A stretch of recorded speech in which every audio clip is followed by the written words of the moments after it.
eh, a ver si todavía Vos no decís que aparece, ¿eh? no. Epa, No, a ver, pará, Está habilitado compartir pará, pantalla. sí, sí, sí. pará un cachito. Para que la pausa un ratito. Ah, a ver, Paso, ¿no? para que pruebo acá, saco, Bueno, habilitani. cuando ustedes quieran, ¿eh?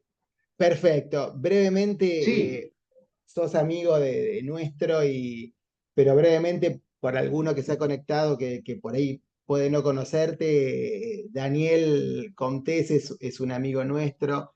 Él es cardiólogo, de mucha experiencia en el tema, coordinador del grupo de cardiopatía isquémica del Instituto Cardiovascular, del Sanatorio Las Lomas en San Isidro, director del curso de diabetes y enfermedad cardiovascular de la Sociedad Argentina de Cardiología. Eso, digamos, no es nada comparado con la experiencia que tenés en el tema y con tu aprecio por la docencia y que siempre has tenido con nosotros, en mi caso desde hace muchísimos años. Así que Dani, te agradezco mucho y el pedido era de una especie de dictamen final sobre la aspirina, si es que se lo puede establecer, porque en prevención primaria, bueno, se abren varios abanicos, el de la aspirina durante años estuvo, hace unos años lo cerramos, lo mandamos a una contraindicación, pero en los últimos meses, diría, empezó otra vez a aparecer el lugarcito para la aspirina, así que bueno,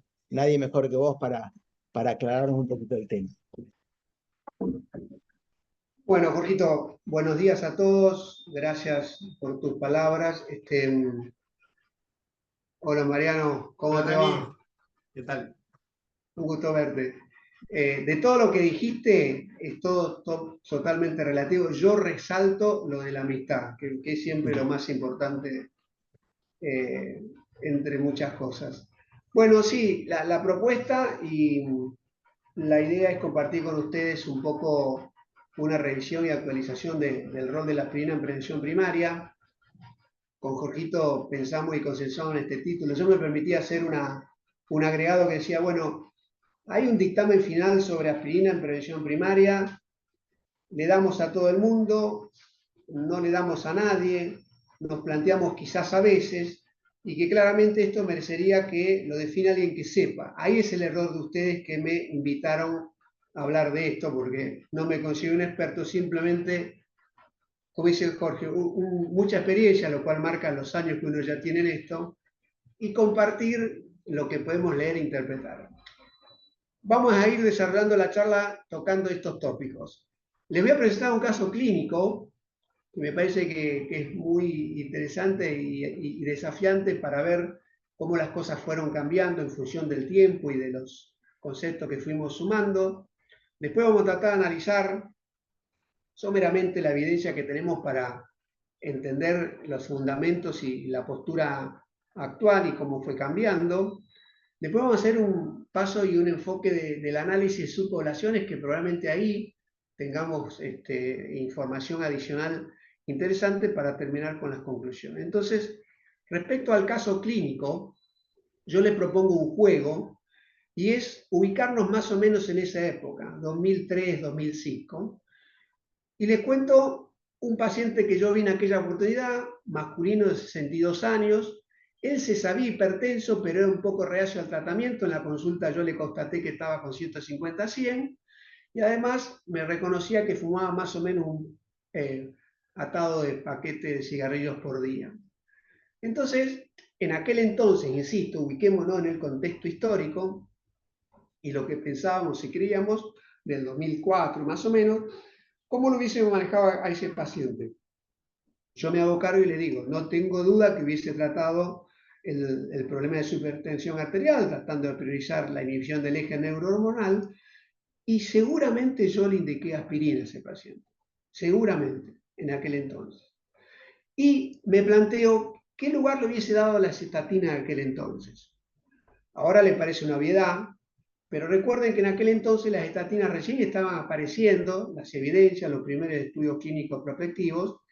donde parecía ser que era muy promisorio el beneficio bajando eventos cardiovasculares aterotrombóticos, pero había una gran incertidumbre respecto al perfil de seguridad. Se hablaba de aumento de la mortalidad no cardiovascular aumentada por cáncer, se hablaba de la fractura, se hablaba de la toxicidad hepática, todavía no se hablaba mucho de la mialgia y la intolerancia, pero ese era el contexto, 2005. Entonces ahora el juego es, ubiquemos en la actualidad. El paciente clonado, ¿sí? ¿Y cómo lo manejaríamos hoy a ese paciente? De nuevo, seguramente habría un consenso en tratar la hipertensión arterial. Yo creo que habría un consenso amplio, en la mayoría al menos, de darle estatinas. Y la pregunta es, ¿qué rol le cabe a la aspirina en estos pacientes ahora? Y la pregunta es, ¿por qué entonces de 2005, 2003, ahora, el mismo paciente, más o menos, priorizamos en la actualidad darle estatinas y tenemos serias dudas si le damos un beneficio adicional con la aspirina? Y todo esto, de este cambio, que obviamente tiene todo este continuo, empieza a plantearse desde la publicación en el Lancet del 2009 de este grupo colaborativo, del grupo, digamos, de Rory Collins, de Oxford University, donde ellos publican este metaanálisis que tenía la particularidad de hacer un análisis individual de cada población de los estudios, y que estos son los 6 estudios disponibles en aquel entonces, 2009. Ahora fíjense, los estudios que se ingresaron en el metaanálisis iban del año 1988, la primera publicación de los médicos británicos, al 2015, que fue el estudio de las enfermeras de salud de los Estados Unidos. Y fíjense también que en ese metaanálisis los primeros estudios utilizaron medio gramo de aspirina, los de los médicos norteamericanos 325, llegando a la dosis que hoy conocemos como indicativa para prevención cardiovascular. ¿Qué resultados dio ese metaanálisis? Cuando vemos en cuanto a la reducción del infarto no fatal del orden del 20, 20 y pico %, para cualquier evento cardiovascular una reducción siempre en términos proporcionales del 18%, no movía la incidencia de stroke y no movía la mortalidad ni por cardiopatía isquémica ni por ACV, o sea, la mortalidad cardiovascular. Este estudio metaanálisis concluía con esta interpretación. En prevención primaria, la utilización de la aspirina es de dudosa eficacia terapéutica y debería ser compensado el beneficio de bajar la tasa de eventos isquémicos con el sangrado. Porque fíjense, el estudio el metaanálisis globalmente definía que los pacientes con aspirina tenían una reducción del riesgo aterotrombótico del orden del 12%. Yo les invito y les propongo que pongan más foco en la reducción absoluta de los riesgos con el incremento absoluto de los riesgos. Ese 12% proporcional de este metaanálisis de 2009, que fue el que dijo, che, ojo, ¿qué está pasando con la aspirina? A todo el mundo hay que darle. ¿Qué pasa entre la relación de bajar eventos isquémicos y sangrado? Fíjense, cuando vamos a ver analizando la reducción de riesgo absoluto era, los pacientes sin aspirina tenían una tasa de eventos de 0,57%. Y a los que le daban aspirina tenían una tasa de 0,51%. O sea que la reducción era absoluta era de 0,06%. Entonces, imaginemos esa reducción de riesgo absoluto en términos de impacto clínico. Una gran duda. Ese metaanálisis que incluyó los primeros 6 estudios, como le digo, en el mismo año se publicaron 3 estudios más de pequeñas dimensiones, que esa era la crítica que le hacían respecto a que no tenía el poder estadístico suficiente para poder mostrar beneficio, que fue un estudio en diabéticos japoneses de población, un estudio en diabéticos de origen escocés y un estudio en arteriopatía periférica. Como decíamos, la reducción proporcional del metaanálisis que mostré era del 12%, sumando a los 6 estudios estos 3, la reducción relativa era de un 10%. Pero fíjense qué pasaba con el riesgo de sangrado. Del metaanálisis un incremento proporcional del 54%, que era más o menos lo mismo cuando sumábamos estos 3 estudios. Entonces, a partir de ahí, empezó el gran debate y la gran controversia de decir, che, ¿qué hacemos con la aspirina? ¿Es realmente así? ¿Da algún tipo de beneficio? ¿cómo sopesamos en el paciente individual el beneficio potencial de bajar un evento aterotrombótico en el sangrado? El mismo año, en el 2009, se publica en un British Medical Journal esto que focalizaba el rol de la aspirina en primaria en diabéticos. Y de nuevo, fíjense, para los distintos puntos clínicos, eventos mayores cardiovasculares, infarto, stroke, muerte cardiovascular global, no daba beneficio la utilización de aspirina respecto a nada. Y entonces, quizás, en gran parte, yo estoy convencido que, insisto, en gran parte de la explicación de esta atenuación del beneficio clínico de la aspirina tiene que darse por esto. Fíjense, este es un análisis que hicieron, estos serían pacientes de moderado riesgo en prevención primaria, estos son de alto riesgo, esto sería la tasa de sangrado en los que tienen aspirina, mayor riesgo clínico, mayor riesgo de sangrado, menor riesgo, pero fíjense acá lo que sería el beneficio, de acá a la izquierda. Estos son los pacientes con aspirina y estos son los que tienen control o que tienen placebo. Había una reducción del orden de casi el 11 al 9,5% y de casi 16 al 14%. Fijémonos hacia la derecha ahora de la línea de puntos, cómo se atenuaba mucho el beneficio de la aspirina, porque también se atenuaba la tasa de eventos. Fíjense, esto sería placebo control de casi 11 a la mitad y 16 a la mitad. Entonces ahí se daba el beneficio, que en términos proporcionales tenías una reducción del beneficio de la aspirina del orden del 50%. ¿Y por qué le decía que quizás está la explicación? Porque la diferencia entre esta población y esta población es la cara a la mayor utilización de estatinas, primordialmente, y en menor magnitud el mejor control de la presión arterial. Entonces, esto creo que es un punto muy importante. La aspirina pierde eficacia clínica y se pone en evidencia el riesgo de sangrado a partir del beneficio aportado esencialmente por las estatinas. Esto que se decía que faltaban estudios con poblaciones más actuales, con el número suficiente para poder estadístico, etcétera, etcétera, que se venía reclamando del año 2010 más o menos, trata de resolverse esta cuestión en el año 2018, donde se publican estos 3 estudios. Justo se publicaron en el mismo año, 2018, son 3 estudios donde esta población pretendía ser de pacientes con riesgo moderado para evento aterotrombótico, 12.000 pacientes, no bajó la tasa de eventos vasculares y sí tuvo un incremento en el sangrado gastrointestinal.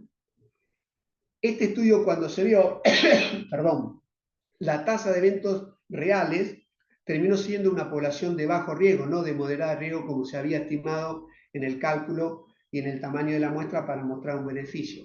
Y eso también tiene que ver de nuevo que a medida que pasa el tiempo, las pacientes tienen menos tasa de eventos y eso muchas veces dificulta entonces el cálculo de la muestra, el poder estadístico y los resultados que se buscan. El otro estudio, el ASPRI, publicado el mismo año, focalizó en población arriba de 70 años. Más de 19.000 pacientes, la mediana de edad fueron 74 años los pacientes, o sea, que por edad podrían tener riesgo, y de nuevo tampoco mostró una diferencia reduciendo la tasa de eventos. Tuvo un incremento del orden del 38% de sangrado, sobre todo en el tracto digestivo, y tuvo inclusive los pacientes con aspirina un incremento de la mortalidad no cardiovascular por cáncer de distinta localización que se tomó con mucha prudencia porque podía haber sido un sesgo. Y el último estudio muy importante es que si, bueno, ok, probablemente en la población en general, en primaria, la aspirina no tenga un beneficio por esto del aporte de la estatina, etcétera, etcétera. Pero bueno, ¿qué pasará en una población per se que sabemos que tiene un mayor riesgo absoluto basal como son los diabéticos? Se publica el estudio ASCENT, más de 15.000 pacientes, y este es de los 3, el único estudio que sí demuestra un beneficio reduciendo un 12% la tasa de eventos, pero incrementando en un 29% el sangrado. Le voy a contar algo que no lo escuché nunca en ninguna exposición, créame que yo fui a buscarlo y está escrito, que esta evidencia de reducir la tasa de eventos vasculares en 12% se dio después de un análisis interino donde no le daban los números. Entonces, en el final combinado de eficacia, agregaron el TIA, el ataque isquémico transitorio, y la necesidad de revascularización, y entonces ahí le dio poder estadístico para demostrar esta reducción que tenía P significativa proporcional de 12%. Esto es simplemente para tener idea la tasa de evento en los distintos estudios, el ACE un 10% de evento a 10 años, el ARRAI que era de los jóvenes del 7%, y el ASPI que era un poco mayor porque era población de una mediana del 74%. Ahora, este riesgo de eventos vasculares siempre se contrabalanceaba con el riesgo sangrado, llegando casi a la unidad.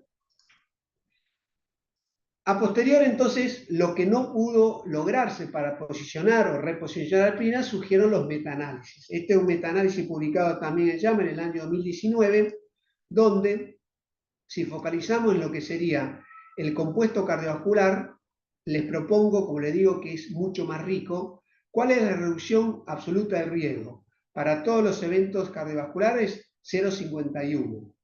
Reducción de riesgo absoluto. Ahora, ¿cuál es el incremento absoluto por sangrado mayor? 0,64. Prácticamente lo mismo. Y si vamos a la subpoblación de los pacientes con mayor riesgo, que son los diabéticos, de nuevo, la reducción de eventos cardiovasculares absoluta es de 0,65 y el sangrado mayor de 0,80. Si quieren la mayor proporción del sangrado gastrointestinal en el tracto superior, 0,41, acá 0,35. O sea, no tenemos diferencia. Un nuevo metaanálisis, en este caso por la Fuerza de Tarea de los Servicios Preventivos, publicado en JAMA del 2022, nos muestra algo parecido, donde si quieren ver toda la tasa de eventos aterotrombóticos, esencialmente cardiopatía isquémica y ACV, dan, como ven acá, en el límite de confianza, un valor más o menos reducción proporcional del 10%, nos da significancia estadística, ahí en el límite, pero cuando vemos la mortalidad global o cardiovascular no se modifica, y cuando vemos el perfil de seguridad vinculado con el sangrado mayor, el gastrointestinal, es del orden del 50% de mayor riesgo. Entonces, lo que parece ser razonable es decir, bueno, ok, parece ser claro, por los motivos que yo postulé y probablemente por otros que no sabemos con precisión, es decir, bueno, a todo el mundo no hay que dar la aspirina como aquel paciente de 2004. Seguramente a todo el mundo no hay que darle. Tendríamos que tratar de discernir en qué subpoblación. Y este metaanálisis que se publicó el año pasado, en 2023, es muy interesante porque metió 160.000 pacientes y por lo tanto con semejante número pudieron hacer análisis con poder estadístico en distintos subgrupos. Pero acá se abren, para mí, una cosa muy interesante que quiero compartir con ustedes, mis dudas, que es lo siguiente. Entonces ellos fueron a ver qué rol tenía la aspirina, siempre en prevención primaria, respecto a los pacientes tuvieran o no estatinas. Y fíjense qué interesante, en aquellos pacientes, estos son 3 estudios, un poquito más de 27.000 pacientes, en los pacientes que estaban con estatinas, que además tenían aspirina, tuvieron un beneficio de una reducción del 12% de eventos vasculares, cosa que no se dio en los que no estaban con estatinas. La verdad que a mí me sorprendió este resultado, porque la explicación de los autores es que, bueno, en los que estaban con estatinos, la aspirina dio un beneficio por una población de mayor riesgo y por lo tanto la aspirina aporta un beneficio sobre la estatina. Es razonable, pero déjeme pensar que, ¿por qué no podía la aspirina, sin el beneficio claro, inequívoco de la estatina, dar un beneficio cuando está sin estatina? Y sin embargo acá no lo dio. ¿No? A mí no me queda muy claro. Vamos de nuevo. Pacientes con fumadores o no fumadores con aspirina. En los no fumadores le dio significancia estadística con una reducción del orden del 10%. Ahora, en los fumadores la aspirina no redujo la tasa de eventos.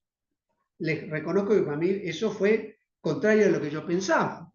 Durante mucho tiempo, cuando no teníamos esta evidencia y no había cosas claras en la literatura, decía, bueno, mira, a todo el mundo no, pero yo pensaba en un tipo joven, tratando de ser razonable desde el oficio patológico, es un tipo joven, tiene bajo riesgo de sangrado digestivo, es un tipo que fuma mucho, sabemos que claramente el cigarrillo se vincula con un efecto protrombótico, por ahí la antiagregación le viene al pelo. Bueno, este estudio dice que no. En lo que está con aspirina no habría beneficio, en lo que está sin aspirina sí. Hay, en respecto para interpretar este subanálisis, una verdad que es que se sabe, esto es verdad, que el cigarrillo aumenta la reactividad plaquetaria y que probablemente por ese motivo darle aspirina no te da beneficio. Pero igual, a mí me hace un poco de ruido. Y finalmente, en el subgrupo de los pacientes con diabetes hay una reducción del orden del 9, el 10%, el darle estatina de bajar la tasa de eventos. En este caso no se pudo confrontar con el perfil de seguridad porque no había datos respecto al sangrado. Yo les cuento lo que a mí me parece que estos estudios, este análisis de grupo, a mí me parece que esto que desde el punto de vista estadístico me estaría dando beneficio, a mí me queda duda a partir de su grupo y de su análisis cuál es el real impacto clínico. Porque este mismo metaanálisis, insisto, con 160.000 pacientes, fíjense qué interesante cuando vamos a los riesgos absolutos, al número necesario a tratar para tener un beneficio o al número necesario para tener un riesgo. Fíjense, por ejemplo, en cuanto a infarto de miocardio no fatal. La reducción de riesgo absoluto es de 0,41, que tendríamos que compararlo, ¿sí?, con el aumento del riesgo de sangrado gastrointestinal de 0,079. 0,41, 0,79. O si quieren, ¿cuál sería el número necesario a tratar para reducir un infarto? Un poco más de 2.400 pacientes y 1.200 pacientes, casi la mitad, para tener una hemorragia digestiva. Globalmente, ¿qué nos dice este metaanálisis? Que habría un número necesario de riesgo para un evento de sangrado digestivo de 1.300 pacientes y un beneficio que recién obtendríamos tratando 1.900 pacientes. Entonces uno tiene que plantearse, más allá de las subpoblaciones donde podría ser beneficioso y que es interesante, pero les confieso que a mí me quedan dudas respecto a darle al que tiene estatina, a darle sí al que no fuma, pero al que fuma no porque no hay beneficio, y probablemente darle al tipo diabético, teniendo un estudio prospectivo con ese LACEN que demostró que no había beneficio, es ver en qué otras situaciones y escenarios clínicos quizás la aspirina tenga un rol. Esto es muy interesante, se publicó ahora en la revista de la Sociedad Americana de Corazón este mismo año, y ellos evaluaron algo muy interesante que es, ¿qué rol tenía la aspirina en cuanto a bajar la tasa de evento en los pacientes de acuerdo a la concentración de lipoproteína A? A partir de la población del MESA, que es un estudio de registro corporativo y prospectivo para evaluar todo el impacto de distintos factores de riesgos, finalmente llegan a hacer un macheo por profesión de cohorte que tenían aquellos que estaban con lipoproteína por debajo de 50 miligramos decilitro, que es más o menos igual a debajo de 100 nanomoles por litro, que suele ser la medida más común, y aquellos que tenían más de 50 miligramos por decilitro. ¿Qué es lo que muestra? Cuando la lipoproteína estaba abajo de 50 miligramos, el dar o no aspirina no te daba ninguna diferenciación ni beneficio. Fijémonos acá en colorado y lo que sería en lila. Ahora, cuando la lipoproteína está arriba de 50, insisto, más o menos 100, 110 de nanomoles, el dar aspirina bajaba la tasa de eventos en un orden cercano al 40% respecto a aquellos que no estaban con aspirina. Por supuesto que esto surge de este análisis que no deja de ser retrospectivo utilizando modelos estadístico-matemáticos.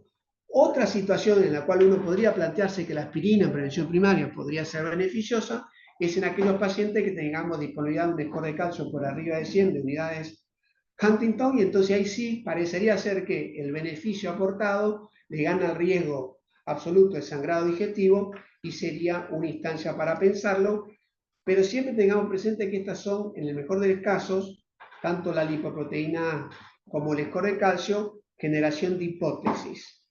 La importancia de este estudio respecto a la lipoproteína A es porque antes de la publicación de ese estudio, había dos estudios que resultaban del análisis retrospectivo de la iniciativa de las mujeres, el Women Health Study, y del estudio, ¿se acuerdan?, de los pacientes de arriba de 70 años, que ellos testearon una mutación determinada que se caracteriza por una elevación de la lipoproteína, y en ese subgrupo de pacientes el darle aspirina le bajaba la tasa de eventos.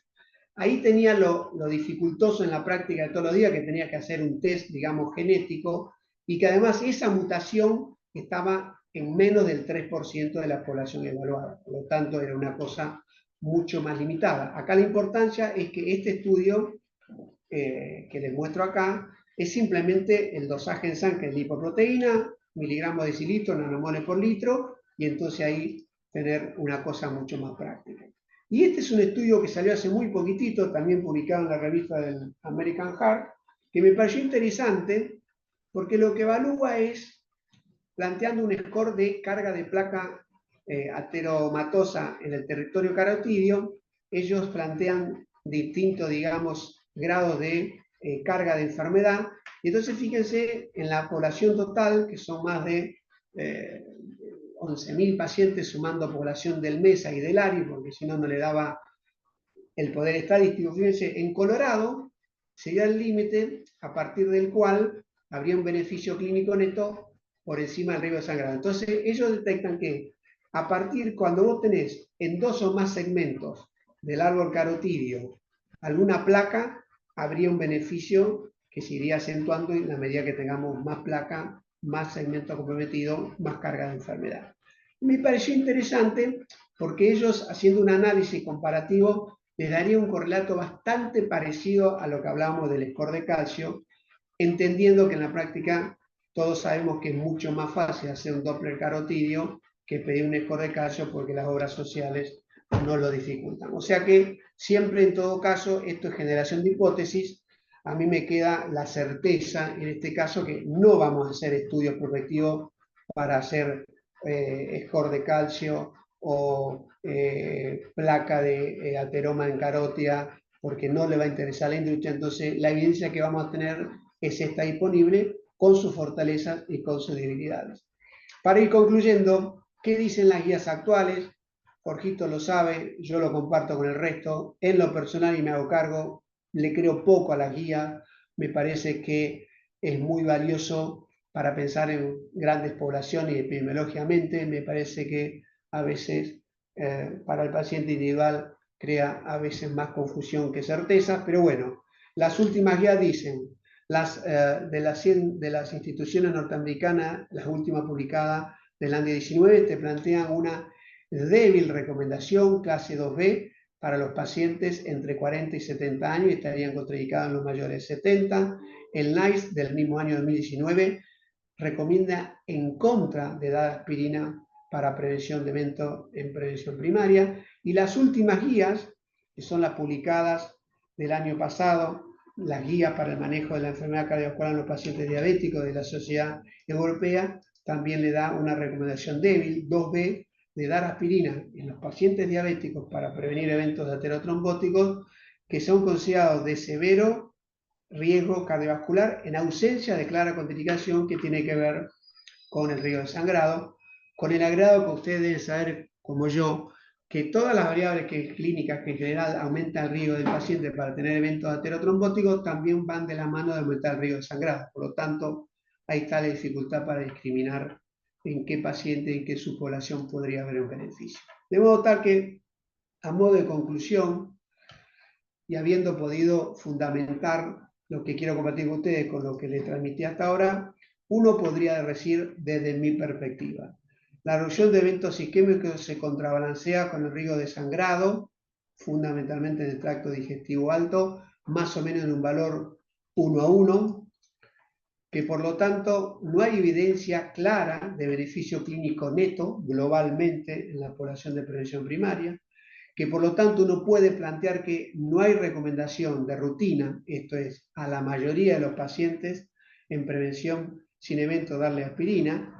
Lo contrario ocurre con las estatinas, a la mayoría, porque seguramente tenemos excepciones, pero la mayoría de un paciente que tiene un riesgo moderado alto, siempre pensamos en darle estatinas.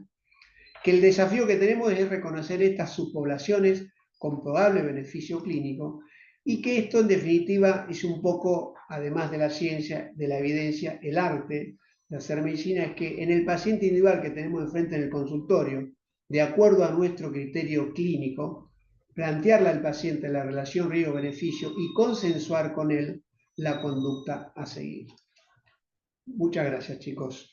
Bueno, Dani, muchas gracias. Excelente la actualización tan necesaria, pues realmente es un tema que, bueno, lo dábamos por hace, como vos dijiste, toda la secuencia hace 15 años o 20 se daba medio sistemático, después en base a equipararse los riesgos con los beneficios pasó a una casi contraindicación, una clase 3 para muchas guías, Y bueno, y ahora últimamente empieza a considerarse, así que está buenísimo estar bien actualizado. Yo lo que creo que vos lo dijiste con esa generación de hipótesis, es que todavía, bueno, estamos recorriendo un camino viendo qué es lo más útil para cada paciente. Las guías, como siempre, hablan de algo poblacional y cuando vamos a la medicina individualizada, a la medicina de precisión, ya hay que ir regulando más.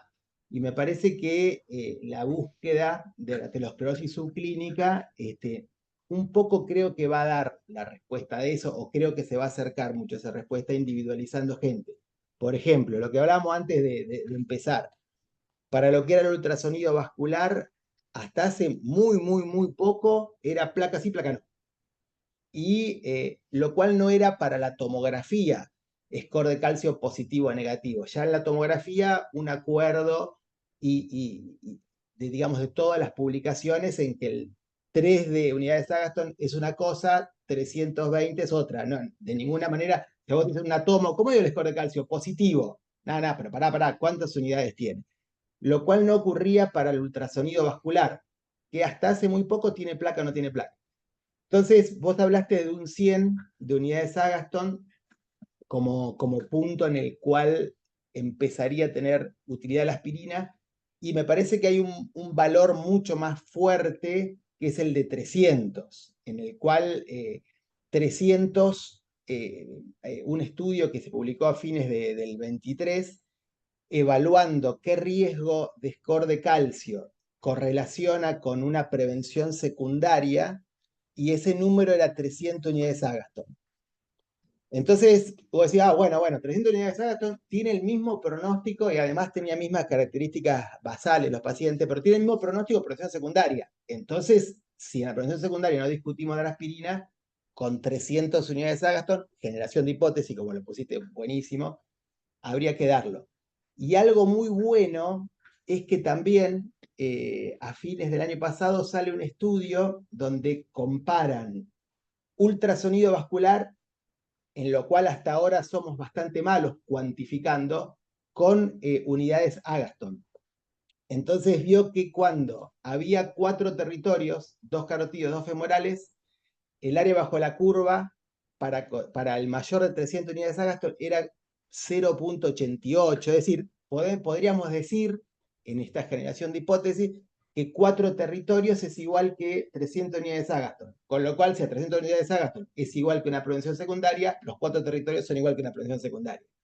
Entonces, bueno, ya estamos discriminando en los pacientes que decimos ultrasonido positivo, le estamos dando un peso a la plaquita aislada en la carótida o en la femoral versus placa en las 2 carótidas, en las 2 femorales, en la ortoabdominal, en el cual la cosa va cambiando.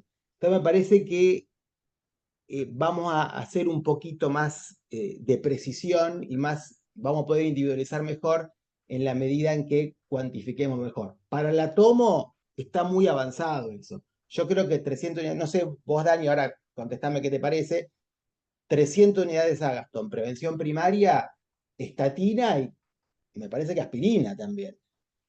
Y bueno, y No, quizás lo mismo aplique, en, mirá, le miré carótida femoral y tenía carótida de los 2 lados, femoral de los 2 lados y ortoabdominal. Estatina, sí, y aspirina. Yo ya lo estoy viendo con buenos ojos, la aspirina ahí, porque estoy individualizando un poco más, soy menos poblacional y un poquito más de precisión con el paciente que le di 4 o 5 territorios. No sé qué te parece eso. no, mirá, la verdad que estoy totalmente de acuerdo con lo que decís, tengo muy poco por agregar. Es interesante como decís vos, lo binario de tener o no score de calcio, uno lo toma, por ejemplo, para las estatinas, ¿no? Sabiendo que obviamente si vos tenés 10 de score, es menos riesgo que si tenés 3000 o 300, 400.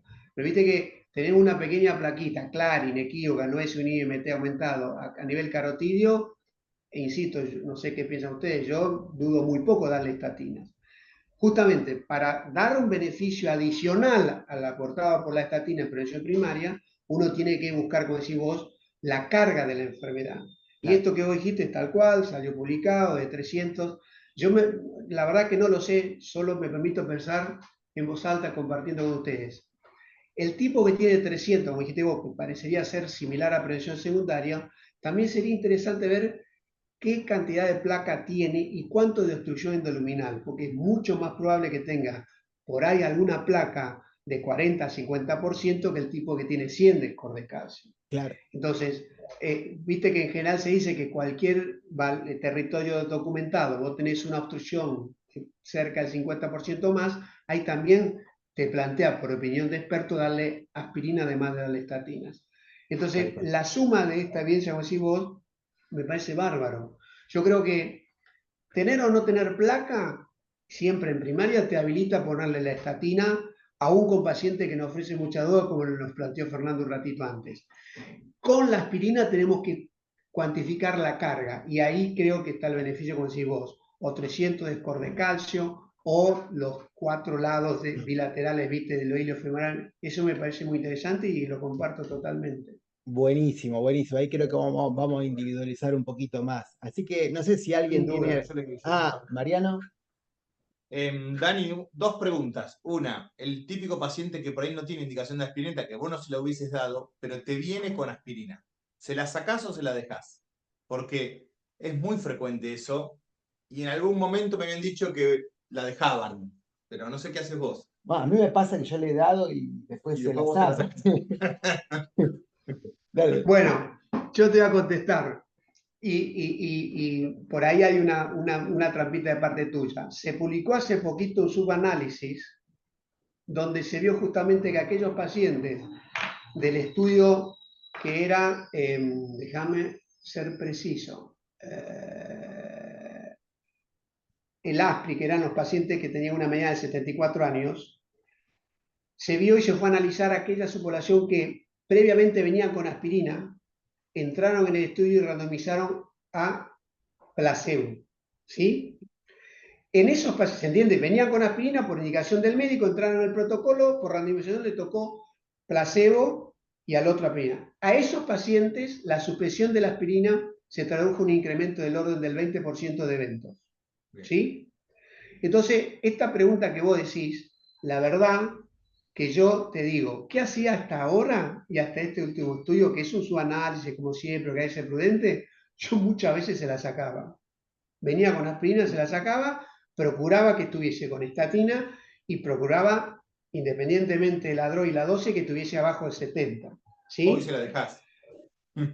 Y hoy te digo que lo pienso 2 veces. Y sería razonable dejárselo por este estudio que te digo, que es una evidencia, y por ahí, viste, porque un día estoy cruzado, qué sé yo, está jugando mal River, Armani me saca de foco, estoy nervioso y se lo saco a la aspirina. Pero digamos, en el tipo que viene, convengamos, Mariano, que de todas maneras por ahí uno puede dudar del beneficio, pero estamos hablando también de un riesgo de sangrado anual del 1%, por lo tanto el perfil de seguridad también es bajo y puede dejársela, ¿no? Lo que es claro es que a ese paciente... Dale, sí. Perdón. No, perdón, ya está. Clínicas o clínico rápido y tocando un poco el score de calcio, por ahí no tanto con aspirineta, que también es una duda que siempre me pasa en el consultorio.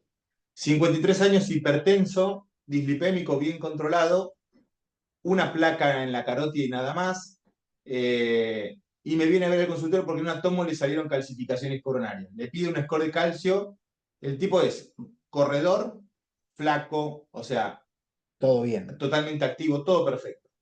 5.300 score de calcio. Mi pregunta es, ¿cateterismo sí o no? Tiene un ecoestrés normal, pero Qué corredor, tanto, ¿viste? Qué buena Yo pregunta. habitualmente a los calcios coronarios no pregunta. les pido cateterismo, les pido una prueba funcional, pero en este caso particular, ¿vos le pedís cateterismo? Bueno, te digo una cosa. Primero, con ese estilo de vida, como decís vos, que parece muy razonable, muy saludable, controlada la epidemia, que tenga 5.000 me llama mucho la atención. ¿Sí? Segundo, no está escrito en ningún lado. No. Pero a partir de algunos, fui a revisar la literatura, a partir de algunos casos que me tocó, arriba de 1.000, yo le clavo un cateterismo de entrada, Mariano. No tenés angiotac, tenés solamente score de calcio, ¿verdad? No, solamente score de calcio y con ese calcio tampoco le pedí angiotac. O sea, yo le pedí cateterismo, pero quería saber tu opinión. Ok, yo le pido cateterismo, convencional, ¿eh?